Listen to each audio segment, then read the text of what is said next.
Marcus Chen sat in his usual spot at the back of the classroom. He kept his head down while Professor Velthara talked about the upcoming test. The professor was tall and blue, with 6 arms that moved like water when she spoke. Her voice made a soft humming sound that meant she was excited. Around Marcus, his classmates whispered to each other. Some looked scared, others seemed excited. The Altarian twins sat near the front. They looked like living crystals and talked to each other without making any sound. Their minds were connected somehow.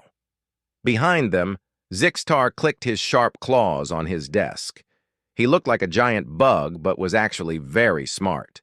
Marcus had been at the academy for 3 years. In all that time, he had never raised his hand in class. He never joined study groups. He never talked about his home planet when others shared stories about theirs. When asked, he would just say he came from a small farming world and change the subject. Most of his classmates thought he was boring. Some thought he might be stupid. Marcus preferred it that way. It was easier to stay quiet and listen. The planetary survival examination, Professor Velthara announced, will take place on Kronos Prime. The room went silent. Then everyone started talking at once. Marcus had heard of Kronos Prime. Everyone had. It was famous for being one of the most dangerous worlds in known space. The Academy used it to test their best students. Many who went there never came back. "This can't be right," said Elena 9. She was part of a group mind that shared one body. Usually she was very calm, but now her voice shook. "Kronos Prime is a Class 7 death world. The survival rate is only 30%. Professor Velthara raised 2 of her arms for silence. "The examination is required for all final year students. You have 1 week to prepare. Those who wish to withdraw may do so now." Half the class raised their hands immediately. Marcus just sat there and listened. He pulled out his data pad and made a note about the test date. For the first time in 3 years, something about the academy felt familiar to him. Zixtar turned around in his seat. His big black eyes looked worried. "Marcus, you're not dropping out." Marcus shook his head. "No." "But it's Kronos Prime," whispered Gentara, a small cat-like being from the Vegan system. "My cousin went there 2 years ago. She had nightmares for months after they brought her back." Marcus nodded but didn't say anything. He had nightmares too, but they weren't about dangerous planets. They were about quiet, safe places where nothing ever happened. After class, Marcus walked to the library. It was huge, with floating platforms that could take you to any level. Books and data crystals floated in organized groups throughout the space. Most students used the computer terminals, but Marcus liked the old paper books. He found what he was looking for in the restricted section. The Academy kept detailed records of every test location. Kronos Prime had files going back 50 years.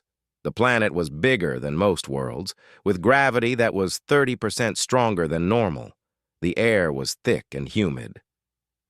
Temperatures could drop to minus 40 degrees at night or rise to 60 degrees during the day. The weather changed fast and without warning, but it was the life forms that made Kronos Prime truly dangerous. Everything on the planet had evolved to kill something else. The plants were poisonous. The animals were aggressive. Even the insects could inject deadly toxins. Marcus read through reports of previous tests. Students died from animal attacks, poison, falls, exposure, and starvation. Some just disappeared completely. As he read, Marcus felt something strange. He wasn't scared. He should have been terrified like his classmates, but instead, he felt excited? No, that wasn't right either. He felt ready. The next day, Professor Velthara handed out preparation materials.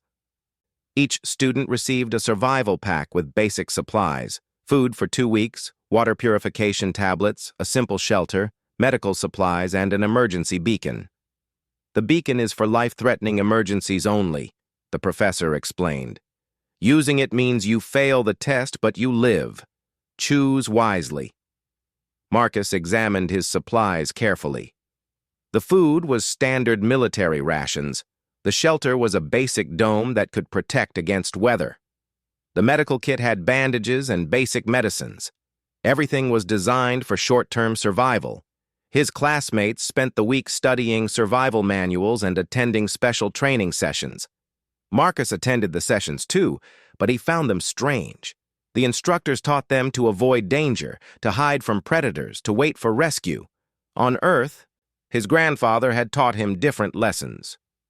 "Don't run from what scares you," the old man had said. "Learn about it. Understand it. Then decide if you should fight it or use it." Marcus began making small changes to his gear. He took apart the medical kit and reorganized it. He practiced with the water purification tablets to see how they worked.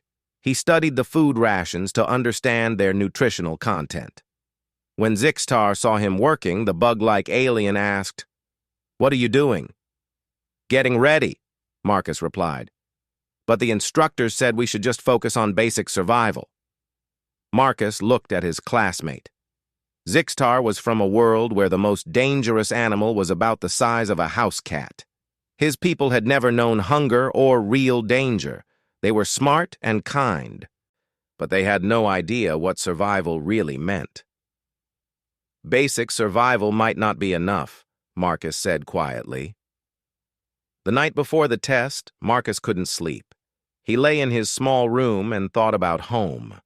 He remembered camping trips with his father in places where grizzly bears and wolves roamed freely. He thought about swimming in oceans where sharks hunted in the darkness below. He remembered the feeling of being truly alive that came only when death was a real possibility. His classmates were probably awake too, but for different reasons. They were scared of what might happen to them on Kronos Prime. Marcus was worried about something else entirely. He was worried about what might happen to Kronos Prime when he got there. For 3 years he had worked hard to be quiet, to be normal, to be forgettable. Tomorrow, on a world where everything was designed to kill, that was going to change. Tomorrow, Marcus Chen was going home. The transport ship was quiet except for the hum of engines. 23 students sat in their seats, all that remained after half the class had dropped out. Marcus looked around at his classmates and saw fear in their eyes. Elena 9 was running diagnostics on her equipment for the 5th time.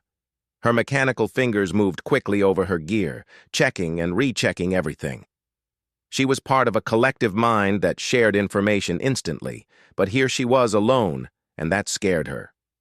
The Altarian twins, Nal and Val, sat together holding hands.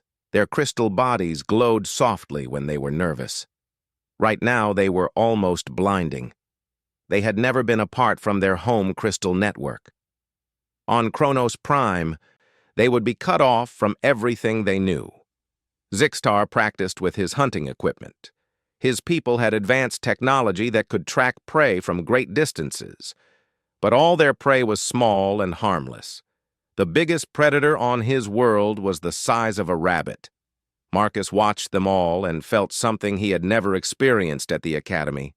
He felt protective. These were good people, but they had no idea what they were walking into. The ship's captain, a gruff bear-like creature called Captain Vork, came to talk to them. "Listen up, students. We'll reach Kronos Prime in 6 hours. Once we drop you off, you're on your own for 30 days. The extraction point is 200 kilometers north of your drop zones. Get there in one piece and you pass." Gentara raised a small paw. "What if we don't make it?" Captain Vork's expression softened slightly. "Then we come looking for your emergency beacons. But remember, using the beacon means you fail." "What's the death rate?" asked Elena 9. The captain was quiet for a moment. "In the last 10 years, about 40% of students who attempt the test die or disappear completely. Another 30% trigger their beacons within the first week." Marcus felt his classmates' fear grow stronger. But he felt something else, too. For the first time in years, he felt like himself. When they reached orbit around Kronos Prime, Marcus looked out the window at the planet below. It was beautiful in a deadly way. Green and brown continents were covered in thick clouds. Lightning flashed constantly in the atmosphere. The oceans were dark and rough. "Looks angry," muttered Zixtar. "Looks alive," Marcus said quietly. The drop pods were small one-person vehicles designed to get them safely to the surface. Each student was given their final supplies and a quick briefing on their drop zone. Marcus got his coordinates and studied the map. He would be landing in a forest region near some mountains. The area was known for having large predators and poisonous plants. Most students who landed there either died or triggered their beacons within days. "Good luck, humans," said Nal, using the word his people used for any bipedal species. Marcus almost smiled. If only they knew. The drop was rough. Marcus's pod shook violently as it hit the atmosphere. When it finally landed, he was thrown against his restraints hard enough to bruise. But he had experienced worse turbulence on commercial flights back on Earth. He stepped out onto the surface of Kronos Prime and took his first breath of alien air. It was thick and humid, full of strange smells. Some were sweet, others sharp and chemical. His training told him to be careful of unknown atmospheric conditions. His instincts told him he was home. The forest around him was dense and dark. The trees were massive, some reaching hundreds of feet into the sky. Their bark looked rough and sharp. Vines hung everywhere, some thick enough to climb, others thin as wire. Marcus could hear sounds in the distance, howls and roars and clicking noises he couldn't identify. According to his briefing, most of those sounds came from things that would try to eat him. He set up a basic camp near his landing pod. The academy had taught them to stay near their drop zone for the first day to get oriented, but as Marcus looked around, he realized staying here would be a mistake. The landing had made noise. It had probably attracted attention. In a place like this, attention meant danger. Marcus packed his gear quickly and efficiently. He had learned long ago that in dangerous places, you never stayed anywhere long enough to become predictable. As he worked, he noticed things his classmates probably wouldn't. The way certain vines moved without wind, the patterns in the dirt that showed where animals had walked, the smell in the air that meant something large had marked its territory nearby. He finished packing and started walking north toward the extraction point. But first, he made a detour to a small stream he had spotted from his pod during landing. Water was life, but it was also danger. Predators knew this too. They watched water sources and waited for prey to come drink. Marcus approached the stream carefully. He moved quietly, stopping often to listen and smell the air. When he reached the water's edge, he found tracks in the mud. Big tracks. Something with claws the size of his fingers had been here recently. Instead of running away, Marcus knelt and studied the tracks. 4 legs, each with 5 claws. The stride pattern showed it was heavy but moved quickly. Based on the depth of the prints, it probably weighed about 300 pounds. Back home, Marcus had tracked black bears that left similar signs. This creature was bigger, but the principles were the same. Know your predator, and it becomes just another part of the environment. He filled his water containers and added purification tablets. Then he did something that would have horrified his instructors. He followed the tracks, not to hunt the creature, but to understand it. Where did it go to rest? What did it hunt? What were its patterns? The tracks led him to a cave about half a mile from the stream. The smell coming from inside was strong and unpleasant. Old bones were scattered around the entrance. This was definitely a predator's den. Marcus made careful notes about the location and behavior signs. Then he retreated to a safe distance and found a good place to observe. He spent the rest of the day watching and learning. The creature emerged twice, both times moving toward the stream. It was huge and covered in dark fur with patches of natural armor. Its head was massive with teeth designed for tearing. His classmates would have seen a monster. Marcus saw patterns, behaviors, and ultimately, predictability. As night fell, Marcus set up a small camp far from both the stream and the cave. He built a tiny fire that gave just enough light to work by. Then he began modifying his equipment. The academy had given him tools for survival, but Marcus needed tools for living. He took apart some of his electronic equipment and used the parts to make better tools. A sharp edge here, a stronger grip there. His grandfather had taught him that survival was not about having the best gear. It was about understanding your environment and adapting to it. As Marcus worked, he listened to the sounds of Kronos Prime's night hunters. In the distance, he could hear his classmates' emergency beacons starting to activate. One, then another, then 3 more in quick succession. Marcus felt sad for them, but not surprised. They were trying to survive in a place that demanded more than survival. It demanded you become part of it. He finished his work and settled in for the night. Tomorrow, he would begin the real test. Not the Academy's test of whether he could reach the extraction point alive. His own test of whether he could remember how to be human. On a world where being human meant being the most dangerous thing in the forest. Marcus woke before dawn on his 3rd day. The forest was still dark, but he could hear the sounds of night hunters returning to their dens. Soon, the day shift would take over. He had traveled 40 kilometers in 2 days. According to his map, most students would still be setting up base camps near their landing zones. Marcus was already a quarter of the way to the extraction point. He packed his gear silently and checked his modified equipment. The knife he had made from scrap metal was sharp and balanced. The traps he had built could catch small game for food. The simple tools he had crafted worked better than the expensive academy gear. As he walked through the forest, Marcus felt more alive than he had in years. Every sense was alert. Every muscle was ready.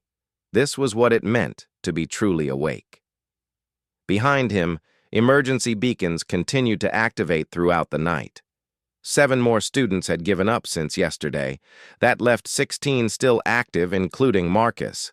He wondered how his friends were doing. Zixtar was probably hiding in his shelter, afraid to come out. The Altarian twins were likely paralyzed by their separation from the Crystal Network. Elena 9 would be running constant scans, trying to use technology to solve problems that required instinct. Marcus hoped they would be okay, but he knew that hope was probably useless here. Around midday, he found signs of another student. Broken branches, disturbed ground, and the faint smell of academy rations. Someone had passed this way recently, moving fast and carelessly. Marcus followed the trail for an hour before he found her. Jenna Tara was trapped on a high branch about 30 feet up a massive tree. Below her, 3 large predators circled and waited. They looked like the creature Marcus had studied near his landing zone, but smaller and hungrier. The small, cat-like student was crying softly. Her emergency beacon was in her hand, but she hadn't activated it yet. Marcus studied the situation from a safe distance. The predators were focused on their trapped prey. They hadn't noticed him yet. He could walk away, continue to the extraction point, and pretend he had never seen her. That would be the smart thing to do. The safe thing. Instead, Marcus picked up a rock and threw it hard at the base of a nearby tree. It made a loud cracking sound that echoed through the forest. All 3 predators turned toward the noise, their ears pricked up and their muscles tensed. They were trying to decide if this new sound meant danger or opportunity. Marcus threw another rock, this time in a different direction. The predators looked confused. They were pack hunters, used to dealing with prey that ran in panic. They didn't know what to make of sounds coming from multiple directions. One of them started moving toward Marcus's hiding spot. When it got close enough, Marcus stood up slowly and let it see him. The creature stopped and stared. Marcus stared back. On Earth, his grandfather had taught him about eye contact with predators. Some you never looked at directly because they took it as a challenge. Others you stared down to show you were not prey. Marcus had learned to read the difference in their body language. This creature tilted its head slightly. the way a dog does when confused. Its ears were forward but not flat against its head. Its muscles were tense, but not in attack position. This was not an animal that saw him as prey. This was an animal that was trying to figure out what he was. Marcus took a slow step forward. The creature took a step back, another step forward, another step back. Marcus picked up a large branch from the ground and held it like a club. He didn't swing it or threaten with it. He just held it casually, like it was a natural part of him. The predator's ears went flat. It made a low growling sound, but there was uncertainty in it. Its packmates had stopped circling the tree and were watching this strange interaction. Marcus smiled. Not a friendly smile, but the smile a predator makes when it knows it has won. He raised the branch over his head and brought it down hard on a fallen log. The wood exploded with a crack like thunder. All three predators jumped backward. Then Marcus did something that would have seemed insane to his academy classmates. He roared. Not a human shout or yell, but a deep, primal roar that came from somewhere ancient inside him. It was the sound early humans made when they claimed territory, when they warned other predators that this land belonged to them now. The three creatures looked at each other, then at Marcus, then at each other again. They were having a conversation in a language older than words. The largest predator took a step toward Marcus. Its lips pulled back to show long teeth. Marcus didn't move. He just stared into its eyes and let it see something that lived behind his own. The creature stopped. Its ears flicked nervously. After a long moment, it turned and walked away. The other two followed. Marcus waited until they were gone before climbing the tree to help Gentara down. "How did you do that?" she whispered, as he guided her to the ground. "They were going to eat me." "Maybe," Marcus said, "but not anymore." "You scared them away without using any weapons or technology. How?" Marcus helped her gather her scattered gear. "I showed them something they recognized." "What?" "Another predator." Gentara stared at him with new eyes. "What are you, Marcus?" "Just a human from a small farming world," he said, the same answer he had given for 3 years. But now they both knew it was not the whole truth. Marcus helped Gentara get oriented and pointed her toward the safest route to the extraction point. She was shaken, but unharmed. She would probably make it if she was careful. As he prepared to continue his own journey, his wrist communicator activated. It was a general message to all remaining students. "Attention test candidates. Due to higher than expected casualty rates, Academy rescue teams are being deployed to assist students in immediate danger. This does not affect test scoring for those who do not require assistance." Marcus checked his communicator's data. In 3 days, they had gone from 23 active students to just 12. More than half had either died or activated their emergency beacons. He felt angry. These were good people, smart people, brave people. But they had been trained for a universe that was safe and predictable. They had been taught that intelligence and technology could solve any problem. Nobody had taught them what to do when the problem was that everything around you wanted to kill you. Marcus looked north toward the extraction point. He was already ahead of schedule. He could take his time, travel safely, and arrive with days to spare. Or he could do something else. He pulled out his map and studied the positions of the remaining students. Based on their beacon signals, most were clustered in 2 groups. One group was moving slowly but steadily toward the extraction point. The other was stuck in a swamp region known for its acid pools and poisonous gas vents. The stuck group included Zixtar and the Altarian twins. Marcus looked at the map for a long time. Then he folded it up and started walking toward the swamp. His academy instructors would have called this stupid. Risking his own success to help competitors made no logical sense. But Marcus was not thinking like an academy student anymore. He was thinking like a human from a world where pack loyalty was the difference between life and death. He was thinking like someone who had spent 3 years watching his friends struggle in a universe that was too safe for them to learn how to survive. As he changed course toward the swamp, Marcus felt something shift inside him. The quiet, careful student was disappearing. Something older and more dangerous was taking its place. Something that had been sleeping for 3 years was finally waking up. Behind him, another emergency beacon activated. 11 students left now. Marcus picked up his pace. He had friends to save. Marcus reached the edge of the Thornwood Swamp as the sun was setting on his 5th day. The air here was thick with moisture and strange chemicals that made his eyes water. In the distance, he could see the glow of acid pools and hear the hiss of poisonous gas vents. His wrist communicator showed 3 beacon signals clustered together about 2 kilometers into the swamp. They weren't moving. That meant his friends were either trapped or too scared to continue. Marcus studied the terrain through his scope. The swamp was a maze of twisted trees, standing water, and unstable ground. Paths that looked solid could collapse without warning. The water itself was contaminated with acids and toxins that would kill most life forms in minutes. But it was the other signs that made Marcus pause. Tracks in the mud. Huge tracks.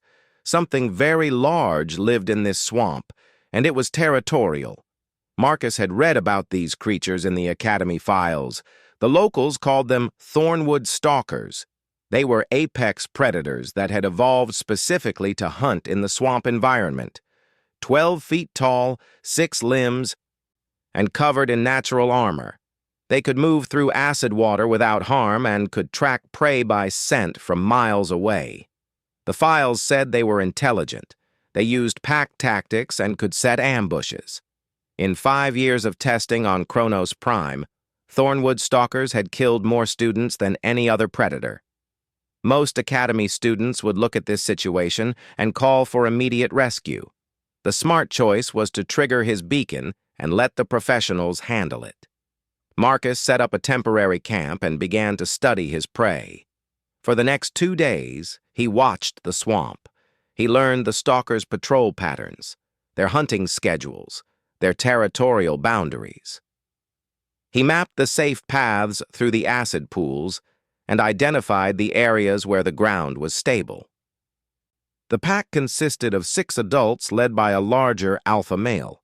They were smart, but their intelligence was specialized for their environment. They expected prey to behave in predictable ways: panic, run, hide, die. They had never encountered anything like Marcus. On the morning of his 8th day, Marcus began his approach. He moved through the swamp like he belonged there. When acid bubbled up from the ground, he stepped around it. When poisonous gas hissed from vents, he held his breath and kept moving.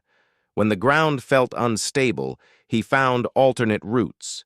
His grandfather had taken him through similar terrain in the Amazon basin. Swamps that could kill the unwary, where every step required attention and every sound could mean danger. The difference was that the Amazon had been trying to kill him by accident. Kronos Prime was trying to kill him on purpose. Marcus found the first stalker around noon. It was a juvenile, probably left on guard duty while the adults hunted. It was sleeping in the shade of a massive tree, its 6 limbs folded beneath its armored body. Marcus studied it for an hour. He learned how it breathed, how it moved, where its vulnerable spots were. He noted that its armor was thickest on its back and sides, but thinner on its belly and joints. When he was ready, Marcus picked up a stone and threw it into the water near the creature. It landed with a splash that echoed through the swamp. The juvenile's head snapped up. Its eyes scanned the area where the sound had come from. When it saw nothing, it settled back down but remained alert. Marcus threw another stone, this time from a different direction. Now the creature was fully awake. It rose to its feet and began moving toward the sounds. As it walked, Marcus saw how its weight distributed across its 6 limbs. He noted which leg it favored and how it balanced when moving through unstable ground. He was learning how to fight it. Marcus spent the rest of the day observing the entire pack. He watched them hunt, saw how they communicated, understood their hierarchy. By nightfall, he knew everything he needed to know. The pack expected prey. They would get something else entirely. Marcus began his assault at dawn on the 9th day, not with violence, but with psychology. He left signs of his presence in places where the stalkers would find them: broken branches that showed tool use, fire pits that proved intelligence, tracks that demonstrated he was moving through their territory without fear. The pack found his first sign within hours. Marcus watched from hiding as they gathered around the broken branches. They sniffed at the strange scents and made soft, chittering sounds to each other. These creatures had been apex predators for millions of years. Nothing in their evolutionary history had prepared them for something that left evidence of technology and intelligence, but refused to show fear. Marcus continued his campaign throughout the day. He led them on a maze through the swamp, always staying ahead of them, but leaving clear signs of his passage. He showed them that he knew their territory better than they did. He demonstrated that he could move through areas they considered impassable. Most importantly, he proved that he was hunting them. By the second day of his campaign, the pack's behavior had changed completely. Instead of patrolling their territory confidently, they moved in tight groups and constantly checked behind them. They had gone from hunters to hunted. Marcus decided it was time for direct contact. He approached the pack's main den in the early morning, when they would be least alert. The alpha male was outside, marking territory trees with his scent. Marcus waited until the creature was focused on its task, then stepped into view. The alpha male froze when it saw him. For a long moment, predator and human stared at each other across 30 feet of swamp. Marcus was not impressive by Thornwood's stalker standards. He was smaller than their usual prey, had no natural armor, and appeared to have no dangerous weapons. But there was something in the way he stood that made the alpha pause. Marcus was not behaving like prey. He was not showing fear or preparing to run. He was standing calmly in the alpha's territory, showing no signs of submission. Marcus slowly reached into his pack and pulled out a device he had built from spare electronics. It looked dangerous even though it was completely harmless. The alpha's eyes focused on the device. It took a step backward. Marcus smiled. Then he triggered the device. It made a loud electronic screaming sound and flashed bright lights. In the confined space of the swamp, the noise was deafening. The alpha male panicked. It had never heard anything like that sound before. Its first instinct was to attack, but something stopped it. This small creature was showing no fear, despite being outnumbered and outweighed. That was not normal prey behavior. Marcus triggered the device again, this time while moving slowly toward the alpha. He was not running or hiding. He was advancing. The alpha male made a decision that would have shocked any xenobiologist in the galaxy. It ran. The rest of the pack followed their leader. Within minutes, the swamp was empty except for Marcus and the confused sounds of creatures that had just discovered they were no longer the apex predators in their own territory. Marcus tracked the pack for the rest of the day to make sure they had truly left the area. Then he followed his beacon signals to find his trapped classmates. He found them on a small island in the middle of an acid lake. Zixtar was unconscious from breathing poisonous fumes. The Altarian twins were holding each other and glowing with terror. Their crystal bodies were cracked from stress. "Marcus!" Nal called weakly when she saw him. "Is that really you?" "It's me," Marcus said as he began building a bridge across the acid water using fallen logs and chemical neutralizers from his kit. "Sorry I'm late." "How did you get through the swamp?" Val asked. "The creatures that live here, they're impossible to avoid." "Not impossible," Marcus said as he helped them cross his makeshift bridge. "You just have to speak their language." "What language is that?" Zixtar asked weakly, as Marcus gave him oxygen from his emergency kit. Marcus looked back at the swamp, where 6 apex predators were probably still running from something they couldn't understand. "Fear," he said simply. As they made camp that night in a safe area outside the swamp, Marcus's friends stared at him with new eyes. The quiet student they had known for 3 years was gone. In his place was someone who could make the most dangerous predators on Kronos Prime run away in terror. "What are you really, Marcus?" Nal asked quietly. Marcus looked up at the alien stars and thought about home, about a world where everything wanted to kill you, and the only way to survive was to become more dangerous than everything else. "I'm human," he said, "and tomorrow I'll show you what that really means." Marcus and his 3 rescued classmates reached the extraction point 6 days ahead of schedule. The journey from the swamp had been almost easy compared to what they had been through. With Marcus leading them, they avoided every major danger and found the safest paths through the wilderness. Zixtar's breathing had returned to normal after 2 days of clean air. The Altarian twins had stopped glowing with panic, though their crystal bodies still showed stress cracks.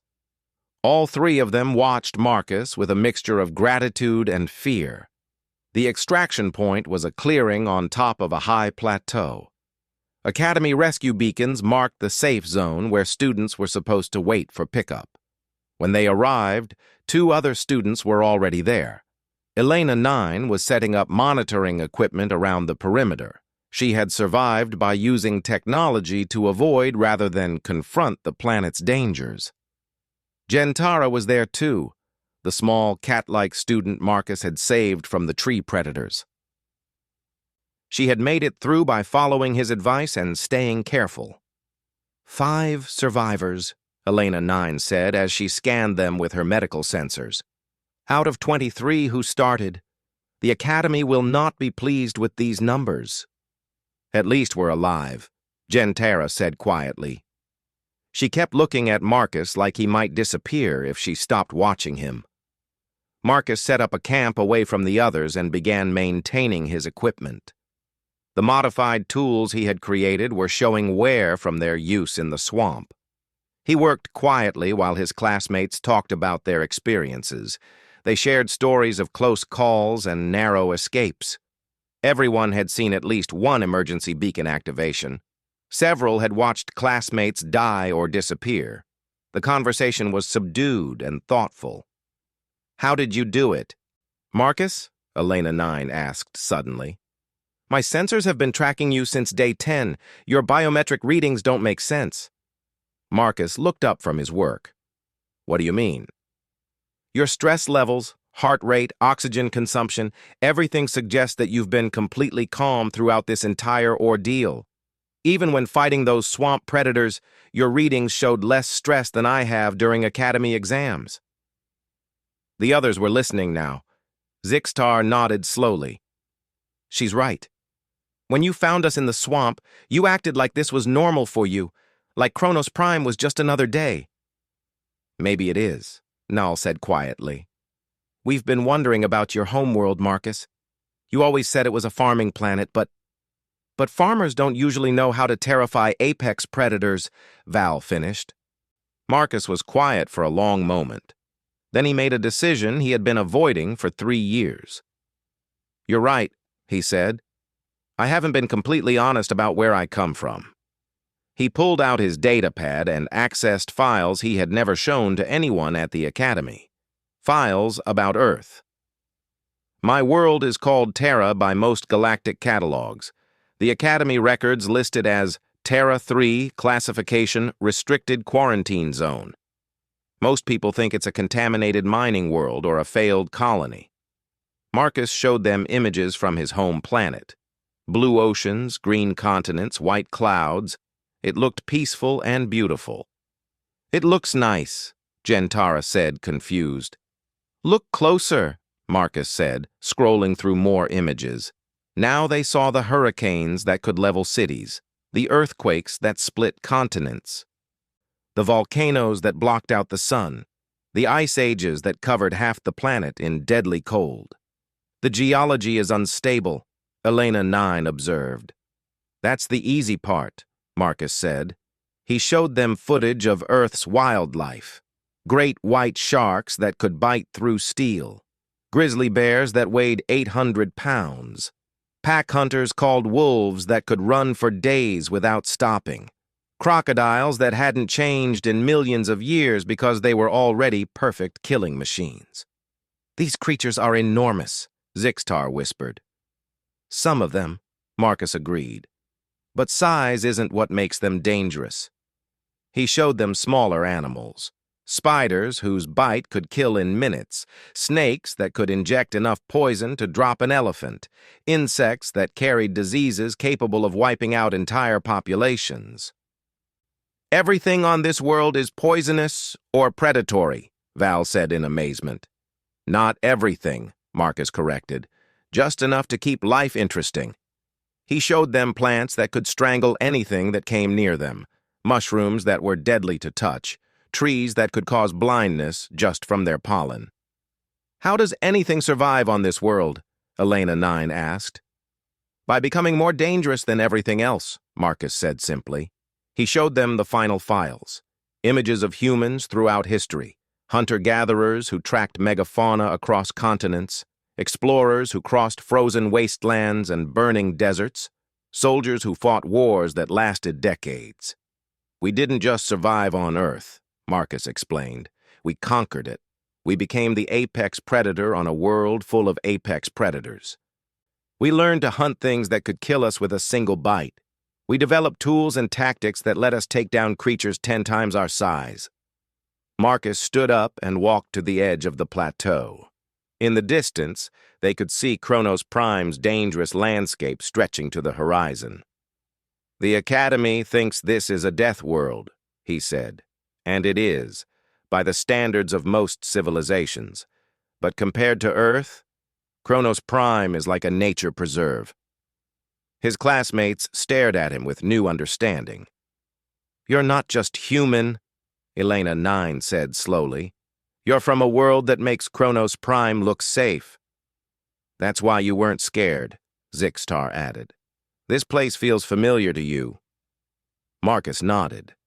"I've been camping in places more dangerous than this since I was 8 years old. My grandfather used to take me to hunt predators that would consider those swamp creatures to be snacks." A sound in the distance interrupted their conversation. The Academy rescue ships were approaching. As the ships landed, Marcus watched his classmates' faces. They were looking at him like they had never seen him before. The quiet student who had sat in the back of their classes for 3 years was gone. In his place was something that had evolved on a world where everything wanted to kill you. Dean Admiral Korthax stepped off the lead ship. He was an impressive figure even by Academy standards, a veteran of dozens of campaigns. He looked around at the 5 survivors and shook his head sadly. "Worst survival rate in Academy history," he said. "We'll need to review our testing procedures." "Sir," Elena 9 said, "I think you need to review something else first." She handed him her scanner data showing Marcus's biometric readings throughout the test. The dean studied the information with growing amazement. "These readings show virtually no stress response. Either your equipment is malfunctioning, or what?" Marcus asked. The dean looked at him carefully. "Or you're some kind of enhanced super soldier. What's your background, Student Chen?" Marcus handed him his datapad with the Earth files still open. The dean's expression changed as he read. First confusion, then amazement, then something that looked like fear. "Terra 3, he whispered. "The quarantine world. You're from the quarantine world." "What's a quarantine world?" Gentara asked. The dean looked up from the datapad.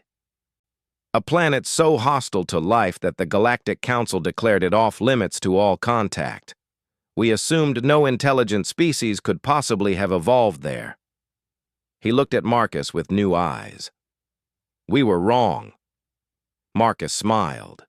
"My people have been exploring the galaxy for decades, sir. We just don't usually mention where we come from. It tends to make others nervous."